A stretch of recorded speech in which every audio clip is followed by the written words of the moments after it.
kontrabaha, maglilinis ngayon ang MMDA sa Valenzuela. Ang target nilang puntahan ang isang barangay na puno ng basura. Nakatutok dyan nakasama nating si Bea Pinlacria.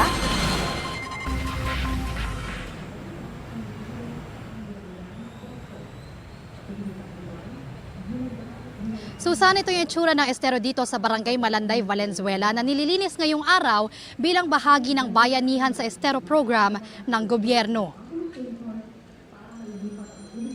Kulay itim yung tubig, kaliwat kanan ng water lily at may mga basura at lupa na rin sa estero.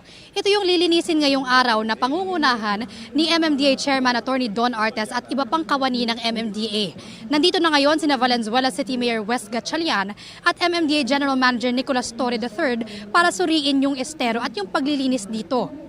Layo nitong proyekto na malinis at matiyak na gumagana ang mga drainage infrastructure natin sa Metro Manila para makatulong pangontra sa baha. Ayon sa MMDA, Susan, January 8 pa nang simulan na linisin itong estero sa Barangay Malanday, Valenzuela. Sa ngayon, dinadaanan na ng backhoe itong estero para mas mapalalim pa ito at matanggal na rin yung mga nakaharang tulad ng mga nagsisilutangan na water lily at iba pang halaman. Yan ang unang balita mula rito sa Valenzuela. Bea Pinlac para sa GMA Integrated News.